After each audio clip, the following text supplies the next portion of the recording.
tugenda okweyongerayo of course tukyali okusinga mu ddwaniro asooke mbabuuzeeko abataddeko nawe muli ogamba otya manager wange wali ku the big 8 General Hardware ya St. Marodi wenye okuba nti otaddeko ndabira tiimu eyo abasinga bali awo ba tiimu Irani bangi ba tiimu Irani bantu baffe mwenna bali awo ennakabugo mwebenye okuba nti ate mutuliza n'okuba nti mutugoberera kadde kano kakati tugenda okuddayo eri mu lutalo naye kanzuka emawaga agakyagulanyi kakati oluvannyuma lw'okumala ebbanga ddene nga tamanyiddwa wawaali Kyagulanyi Robert Sentamu finally ategeezezza nti eggwanga yalifulumye wabula era tamanyiddwa wawaali. Bobi Wine mukulembeze wa kibiina kya NUP akutte omumyuka we mu kitundu eky'amambuka g'eggwanga Lina Zedriga ennaku ezabadde mu bunnyogoga kakati amugaye nti ogira onkwatiramu Madamu Lina weebereremu nawe ogira onkwatiramu ebisigadde tujja kulaba akwasizzaamu Lina Zedriga okuva mu kitundu eky'amambuka namugamba nti ogira otuulako mu ntebe gye muwaddemu eyowa pulezidenti bw'ekibiina kya NUP mu kaseera nga siriiwo ogira otuulako mu ntebe ebya tujja kuba tubiraba naye beera steady Kyagulanyi mu message gyagenze masunuka nti afulumizza mu lulimi Olungereza atadde akatambi ne mu lulimi Oluganda n'ata akatambi bwe tusobola muliza mu Lungereza waakiri mu Luganda onaategeera kyabadde ategeeza kale nno bwekityo bwe kiri tugenza okukomawo ate olunaku olwaleero ng'omukulembeze wa NUP eggwanga yalifulumye wabula kino kikulu wabadde mu ggwanga nga tannafuluma wabadde tewamanyiddwa Kyagulanyi eggwanga lyagenzeemu terinnaba nalyo kumanyika waliwo obutambi obutambula nga bakulaga nti atuuse wano atuuka wano naye ku bombi tekuli katuufu Kyagulanyi waali teyayogeddewo era tewamanyiddwa okusooka amawulire ag'ensi yonna gaapiikinze interest mu nsonga za Kyagulanyi kubanga bwaba weetegerezza emikutu Kyagulanyi kasita tadde akatambi bw'ati emikutu egiwerako okwetoola ensi yonna ne gigafulumya nti akulira oluvuganya gavumenti mu Uganda Robert Kyagulanyi Ssentamu oluvannyuma lw'okuba nti abadde mu hiding okumala akadde eggwanga alifulumye. Omukutu oguyitibwa BBC bagifulumizza sitole ennene eya Kyagulanyi okufuluma BBC Bungereza ne baba nga bagifulumizza omukutu oguyitibwa DW Africa. DW gusinzira German wabula etabire Africa ne bayita DW Africa nagwo nogenda maaso nokeka nti gwafulumizza a big headline nga Kyagulanyi eggwanga alifulumye. Reuters nabo ne bafulumya headline ennene nga balaga nti Kyagulanyi Robert Sentamu eggwanga yabadde amaze okulabika nti alifuluma.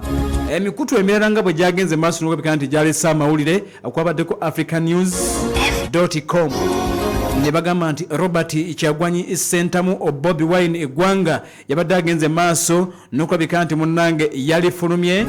Citizen wali munda mu ggwanga erya Kenya ne bawandiika.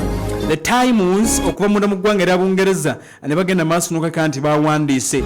CNN okuva munda mu ggwanga erya America ne bawandiika ne bagamba nti alifulumye. Washington Post kuva mu ggwanga erya America nabo ne bawandiika nti eggwanga Kyagulanyi alitadde.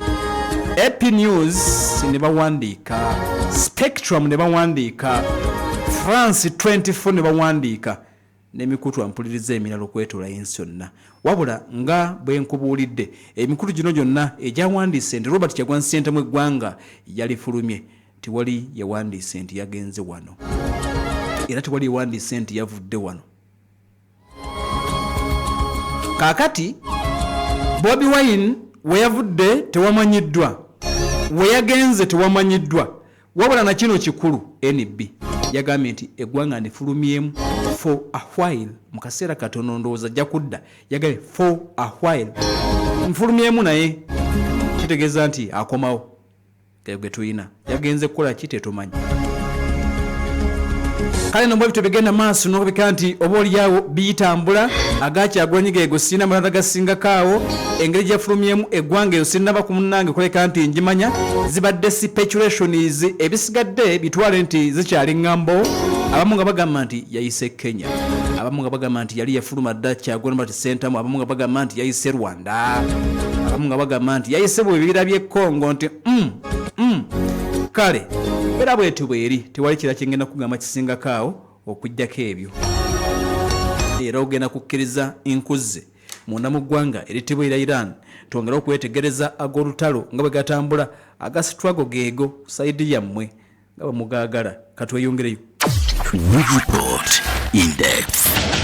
New video today from Israel's military claims to show. You tell us your side of the story. Your side of the story. Hamas has underground tunnels and basements, but they sure know how Pal to torture. FM News and your world. Behind every statement, there is a bigger story. Get the bigger and real story. This is Pal FM. Ekkola ly'omuntu wa bulijjo. Pal FM ekula era omuntu wa bulijjo. Eggwanga etibwa erya Iran batandise akakodyo ak'eggwanga erya Amerika ne Isirayiri. Mu lutalo nga lugenda mu maaso, Isirayiri entakera abadde nga agenda mu maaso n'okweka nti afulumya evacuation orders nti bannange wano ngenda kubawo mugende mu maaso n'okuleka nti musenguka muveewo. Kaakati amagye g'eggwanga etibwa erya Iran gakitandise okuba nti gakikola bafulumya kye bayita agent evacuation notice. Ebuvuddeko bafulumizza komanda w'amagye g'eggwanga erya Iran afulumizza evacuation notice ng'egenderera batuuze b'e Tel Aviv. Tubawa essaawa 24 zokka, deadline ya ssaawa 24 to all residents of Tel Aviv to evacuate immediately before it is too late. Ali Tel Aviv fuluma Tel Aviv ekijja kinene Iran yekanga ekijja kinene fuluma. We are preparing to launch an exceptional attack on Tel Aviv. Tulina olulumba olw'ekika ekyawaggulu olutalabwangako lwetuleeta essaawa yonna. Kakati bw'oba osobola okufuluma Tel Aviv mufulume. Iran negamba nti oluvannyuma lw'essaawa 24 Tel Aviv will become an unsecured and uninhabitable zone. Obusungu bwa Iran temunnaba bulaba kati mutandika okufuluma nga bukyali. Iran akanga era Iran egamba nti kuno si kukanga but a reality. The coming days will confirm it. Bw'onaaganira mu kibuga Tel Aviv ennaku eziddako tezigenda kuba nnungi.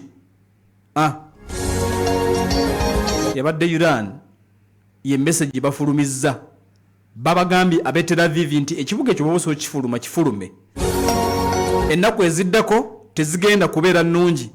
Iran nti egenda kukozesa ku byokulwanyisa byegamba nti ebadde tennaba kulabika nti ebikozesaako. Bagambye nti olutalo lukyagenda mu maaso. Isirayiri egambye nti basuubira olutalo lugenda mu maaso wiiki endala ssatu. Era omwogezi w'amagye ga Isirayiri bamuyita Brigadier General Elfed Efrin bw'ati ategeezezza abadde akola media briefing n'agamba nti eggwanga lyabwe erya Isirayiri bagenda kusigala balwana ku front zombi e Lebanon ne munda mu ggwanga etibwa erya Iran until all its operations goals are achieved, okutuusa nga buli kye baaluubirira mu lutalo kigenze maaso n'okuba nti kituukiriziddwa. Okusinza ku Elfed Efrin yayogerera amagye g'eggwanga ampuliriza eritibwa erya Isirayiri bw'atyo bwagenze maaso n'okweka nti ayongedde okutegeeza mu mawulire getwongera okuba nti oba oliawo tufuna akadde kano kennyini ataddeko Pal FM ekkula eri omuntu wa bulijjo.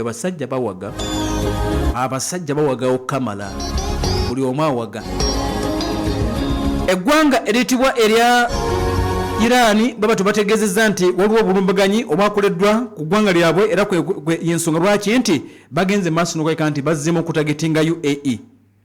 Iran egamba nti beetegereza ennumba ezikoleddwa ku ggwanga lyabwe naddala olunaku oluyise ng'ezimu ku zo zaafubutuse munda mu ggwanga etibwa erya UAE. Era bagamba nti waliwo ennyonyi za Amerika ezakozesezza eggwanga lya UAE ne zigenda zibalumba. Iran olunaku oluyise ne bayisa evacuation order ku myalo egiwerako munda mu ggwanga eriyitibwa erya UAE ne bagamba nti bw'oba osobola okuleka nti munnange ovaawo tugenda kukubawo. Abasajja baatulumbye nga basinziira awo. We basinzira okutulumba naffe tugenda okukuba. We basinzira okutulumba nga naffe tulumba. ebintu nga bwe bitambula. Kakati Sejil Abairani bagenze ne bakwata omuzingo oguyitibwa Sejil bagulesa omulundi ogwasookedde ddala era tegedde nti bagenda kwongera okuba nti bakozesa Iranian solid medium range ballistic missile gye bayita Sejil. Iran egamba nti emizinga gino kati gitadde ku level endala baleeta giri emizito emibaaya egisobola okulabika nti givaamu explosion ey'amaanyi nga balinga abakubye nuclear nga balinga abakubye musisi ba Iran. Omulundi ampulizo gwasookedde ddala basobodde okulabika nti bagusukumye ku kibuga ekiyitibwa Tel Aviv tegugenze gwokka Iran bagusindikiddeko abagole kale katugambe nti gwe gubadde omugole Sejil oba Sejil ne bagugamba genda e Tel Aviv ebisigadde tunaabiraba enkeera kakati basindikiddeko Khorram Shahar eyo heavyweight missile endala basindise kubaddeko Emadi kubaddeko Kadil n'emizinga mpuliriza emirala nga giwerekera Sejil. Iran negamba nti batadde ku phase endala bagenda okusindika emizinga mpuliriza gy'obulabe. Israel tenaba commentinga obanga emizinga gino gye bayisizza bubi wabula Iran egamba nti ekubye command centers eziwerako. Iran egamba nti ekubye nate centers Israel mwesinzira okukola air operations wali munamu gwanga etibwa Iran nga beyambisa Sejil ballistic missile nzito na mpuliriza nzito nga kati ng'oggyeko gisiba ku warhead ekyokulwanyisa nga kya kilograms nga 1000 ng'oggyeko ekyo yo yennyini nzito kubanga ezitowa kilograms ezitowa tani ekizinga ekyo kibayita Sejil ekya Iran guzitowa tani 22 tani teri mu kilograms 1000 kati nga gwo guzitowa kilograms 22 n'ekitundu muzinga munene warhead eba ya 5 ku 105 kyokka Abairani bali mu kuzimba Sejil esembayo bagamba nti Sejil esembayo bagenda kuba bagiwa kilograms nga3,000 ez'ekyokuwanza kyesobola okulabika nti ejja nakyo kubanga bazimba a two-stage solid propellant surface to surface missile SSM Sejil esooka egwa mu kika kya SSM surface to surface missile Sejil 1 reported range ya kilometers 24,000 ku 24,000 z'emailo 15. Sejil eyokubiri era ne bagenda maaso n'okuba nti bagizimba ne baleeta Sejil ampuliriza eyokusatu kati bagamba nti eyokusatu baagala ng'ekuba mu kilometers 14,000 kati batubuulidde gye bagenze maaso n'okweka nti bakubye ku Isirayiri ebaddewa wabula Iran egambye nti emizinga gino omuzinga gwe bakozesezza ogwo gwa Sejil gy'omu ku mizinga gye basinga okuba nti beesiga bwe batyo bagutadde kati Abairani balabekanga abakikolera ku pulaani wiiki eri baata muzinga oguyitibwa Khorram Shahar baali bagukozesa omulundi ogwasookera ddala heavy missile ey'eggwanga lya Iran Khorram Shahar kakati wiiki eno akawungezi akayise ne bagenda maaso n'okulabika nti bata Sejil bata gumu ku gumu eminene kati evacuation order ebadde nti mugende maaso n'okuba nti muva mu kibuga ekiyitibwa Tel Aviv ennaku eziddako tebigenda kubeera birungi. Akadde kano waliwo akakudde akalala ak'omu Iran akakudde akalala kabadde kakuba air defense systems ne radars. Iran ebadde ekikoze bulungi nga targeting radars ne air defense era American intelligence yabwe bagamba nti abasajja bayitibwa ba Iran balabika beyambisa system gye bayita Beidou satellite navigation system ey'abasajja bayitibwa ba China okulocatinga radars ne air defense systems z'omu America. Iran ebadde ekikoze nnyo era mu wiki nga yiye esembyeyo aba Iran okusinga abadde bakuba radar na air defense mbu baagala bagende maaso n'okulabika nti bazinafuya kati basooke bakuba omuntu nga talina kimutaasa. N'ekirala Iran nti ebadde ekimanyi nti okunafuya omu America mu bbanga olina kumekinga sure nti ennyonyi tezirina mafuta kwe kuba nti babadde batagetinga nnyo zikesi nagambye nti 6 bazirengedde Saudi Arabia ne bazikubira wansi. Eri ya America egamba nti yagwa bugwi endala bagikubye n'edduka kipayopayo n'egwa ku kisaawe ekiyitibwa Ben Gurion munda mu ggwanga lya Isirayiri wabula ne gye buli eno America tannaba kunnyonnyola eno eyalabiddwako ne damage ku Ben Gurion yo yabadde ki ne Iran egamba nti baagala ennyonyi zino eziwa zina amafuta ezibalumba basooke bazifuule nga tezikyasobola then bubeefuke naye mbagambye nti byonna babikola n'omuyiseri bwawanga jjiya endala America ebigambo ebyo biwulira okulwana akyalwana era yakozeseza ne zi B-52 Stratofortress bombers ezasimbudde okuva e Bungereza nezigenda zikuba Isfahan ne Qom n'ebitundu ampuliriza ebirala naye America dda akyalwana ebigambo bye biwulikikanga analuvaamu. America okulwana akyalwana naye bw'owulira ebigambo bya Donald Trump n'ebiva munda mu ggwanga lya America ne mu intelligence Abamerika bawulikikanga abaagala okita. Webale tugoberera bannaffe aba Hope Nursery and Primary School Mixed and Boarding bali wali e Namuwongo makindi